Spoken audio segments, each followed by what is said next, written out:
Yes, WPAQ is home to the second longest running live radio broadcast in the country, and they're based in Mount Airy.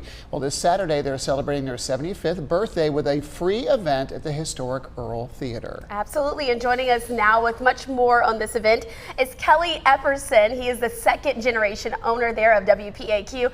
Kelly, thank you so much for being with us this morning. Well, thank you for having me.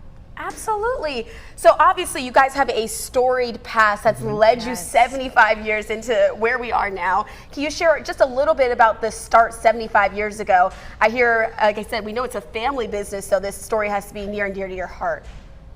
It is. Actually, my dad had a little radio station in the second floor of the home place up in Ararat, Virginia. He really wasn't supposed to do that, but it became very popular. A lot of local musicians and preachers would come and talk and sing on the radio that he had made. And he felt like that after he got back from serving in World War II at the Naval Research Lab in Washington, D.C., that he wanted to make this kind of music available to more people. And he petitioned the FCC, he pledged to the FCC that he would have a radio station and to devote time to making sure that the old time and the bluegrass music native to this area would be put out on the radio station. And we have held that promise up all these 75 years. It's a great feeling. The community has embraced us. It's a great relationship, and I can't think of anything else I'd rather be doing. Wow, Kelly, that was a sweet sentiment, and happy birthday too. Congratulations on just 75 years of success. Tell us about the celebration coming up this weekend. Well, we're going to have a really, really big time. We're going to start at 4. The doors will open. At 4:30, we're going to have a showing of broadcast, A Man and His Dream. This is a documentary that was produced by Beth Crookham and directed by Jordan Nance, and it tells the story of WPAQ. And a lot of it features my dad, the owner, founder of WPAQ, Ralph Epperson. You'll see a lot of the pioneers, the pioneer musicians, and those who were announcing all these many years, and the people in the community and how they felt about the station.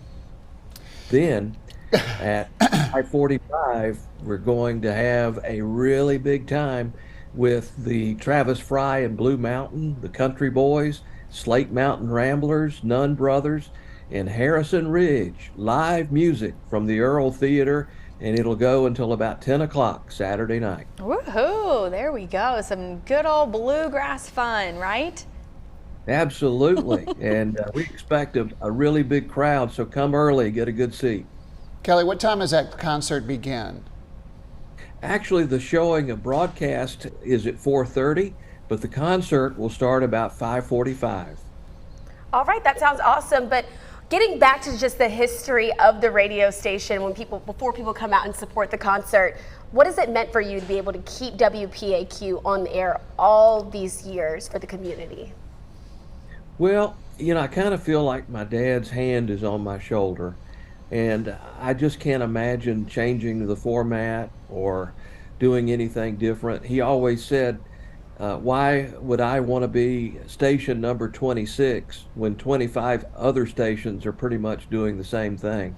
He wanted to serve a purpose with a unique format and give the audience something else to listen to and enjoy and appreciate. So it's just so gratifying that we have been able to make it these 75 years. It's not been easy. We've had ups and downs, but in the end, it's 75 years here in a couple of days. We can look back and say we did it Ralph's way, and that's the only way.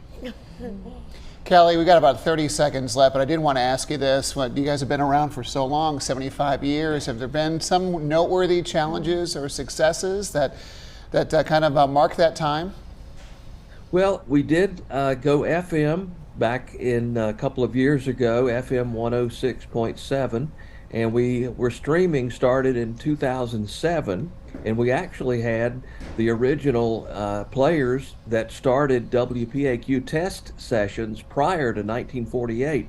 Benton Flippin got to play the fiddle before he passed away. So that was a noteworthy occurrence, and just something to look back on and smile about. Oh, Kelly, I know there will be a lot of smiles this Saturday for this celebration. We appreciate you joining us this morning. And once again, congratulations. Viewers at home, all of the festivities kick off at 4:30 p.m. this Saturday at the historic Earl Theater in Mount Airy. Visit the website on your screen now, WPAQ740.com, to always stay updated with more information as well. Thanks again, Kelly. Very cool. I love the